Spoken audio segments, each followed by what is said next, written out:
Hi, I'm Scott from We Forgot, and today I'm here to show you how to make samples within Reason and how to make a sample library.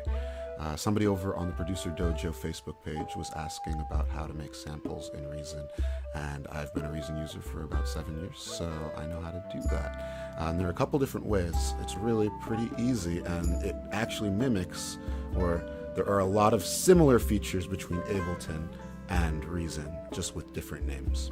So first things first, we need an audio source. So I'm going to record just a really quick little ditty and see you on the other side. I know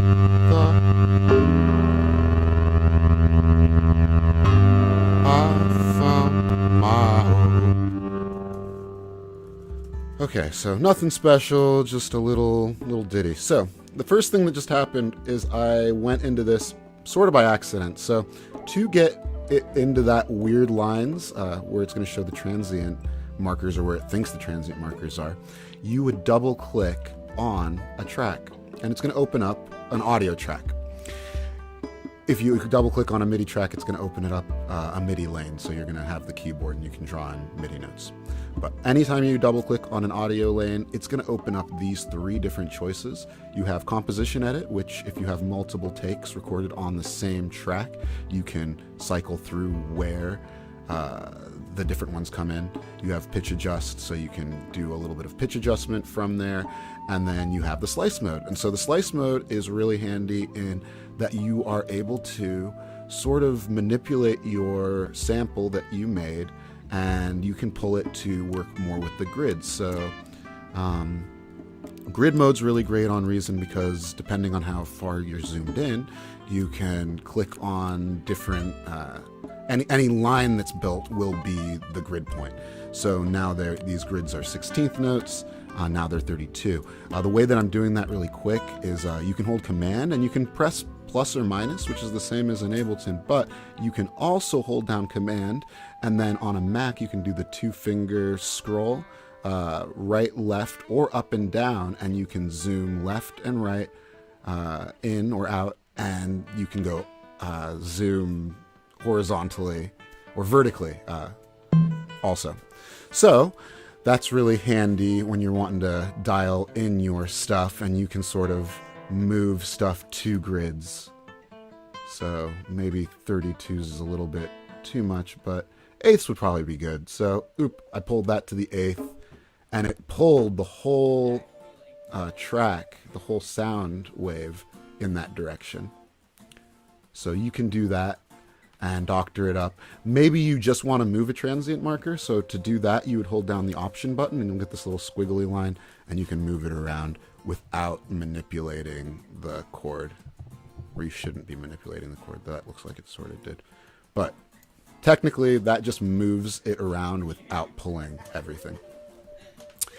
So now we have that sort of a little bit better pulled out this as a sample. I mean, it's not perfect, but you can see that you are able to move your markers and sort of doctor up your clip to make it fit with the tempo better. So that's great. So to get out of that, you just click on the transport, and we're about to get into bouncing, which there's a lot of different options. And so first, if you want to, you can bounce in place any track, and bounce in place is the only option given on a synth. And what bounce in place does is it will bounce the sound, the synth, and any effects that are on it to a new track, to an audio track. So I can right click on this and I can say bounce in place, and I bounced in place, and you can see it create an audio file, and I can do that double clicking on it, and when I double click on it, it shows me where it thinks the transient markers are, and I can do all that doctoring up and have fun with that. But I don't need to do that right now.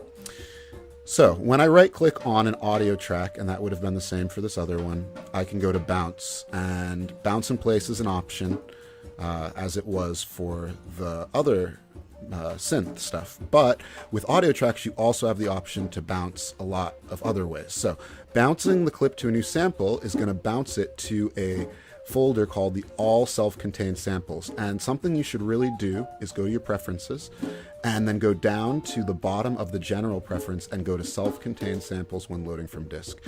You do that because it will keep all your samples together. Otherwise, it sort of can be a little bit of a hassle, so that can save you some headache. So you have your sample. I have already done this a couple times. I was trying to figure out OBS today, but I'm going to redo this again. So I'm going to bounce it as a new sample, and it came up in the folder. Now the name of it is going to be whatever the track name was. So microphone record is what this ended up getting named. It is not usable outside of this file until I export it. And so I have a couple different ways that I can export it. I can export it straight from right-clicking the file that I just made and going to export samples. You can also edit the sample a bit or duplicate it for messing around with it, but you can learn more about that later. Next up is you can also bounce that same clip to the disk by going to bounce clip to disk. And again, once you're in that, you can rename it and you can put it in your own sample folder and boom, save. And that sample will be accessible as an AIF file. So the next way is bounce clip to new recording. When you do this, I noticed if you've made changes to the transient markers, it will change that all back to what it thinks the transient markers are. So I'm not going to do that right now. I don't really know the exact method or reason for that. It might be similar to a normalizing, which would just be bringing up the volume of the whole track. Last option, like the MIDI, you can change from MIDI to audio. You can change the audio to MIDI. And when you do that, it will actually throw the audio and what it thinks the notes are in the audio into MIDI, into a little subtractor. And you can make it any MIDI sounds you want, but it'll just be there. So rad. So last up is this one option that's grayed out, and it is bounce clip to Rex file. So to get to the option where that's not, you have to double click on your clip, and it's going to bring up these boxes, but it might be one of these other ones, pitch edit or comp editor. You want to click on slice edit. In slice edit mode, so I have these earlier slices that I made. I'm going to cut up the rest of them really quick. You have the ability to listen between each of the transient markers. You do that by holding down Command and going to the waves. You're not going to be able to hear this for whatever reason an OBS doesn't allow this sound to come through. But I can hear each of these clips through my headphones. And so you can sort of hear what your slices would be. Now this is going to be important because when we make it into a Rex loop, we're actually going to be able to play each of the slices individually. So by right-clicking while we're in slice edit mode, no longer is this option grayed out. We can bounce clip to a Rex loop. It's going to follow the same naming scheme as if we were to bounce in place or any of those other things. But since I've already bounced a clip with the same name, it became 2. The file for a Rex file is this blue recycle sign with this yellow dot. And so I'm going to pull it in. It's going to put it into a Dr. Octo Rex, which there's so much you can do with it. But right when you put it in, it's going to automatically play your Rex loop unless you click this enable loop during playback. It's going to automatically play it if you press play. And maybe you don't want that because you might just want to play it. And so to play your clip, you would go to C1 on your keyboard, I believe. It's one of the C's. It's either maybe C2 or C0. I think it's C1. And starting from C1, it's going to be your first clip. Right now I have my keyboard locked to my keyboard. I've got my MIDI controller locked to my keyboard. But once I unlock that, you'll be able to see. All right, so. No, no, no, no, no, no. So further with that, I can play around with the transposing, the global transpose. No, no, no, no, no. Or I can play with each clips, or with each slices, pitch or pan or level, and we could just like really like make it all like weird, beard kind of.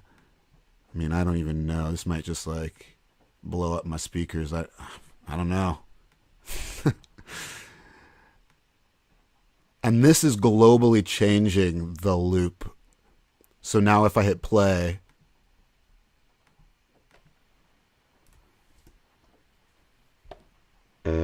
No. and there's a lot of blank to this clip. So that's cool. No, no, no, no, no, no, no, no, no, no. So that's pretty much it. And then if you would like to export your Rex file, you do it the same way as you would do a WAV file. So you would right click, or an AIF file, and you right click and you go to export your sample, and then you would just export it to wherever you want your sample library to be. Another quick tip for Reason users is if you have a folder with all your samples, just make a quick link to it in your sidebar, and you can do that by just dragging the folder into here and it will appear, and then you can access it whenever you'd like.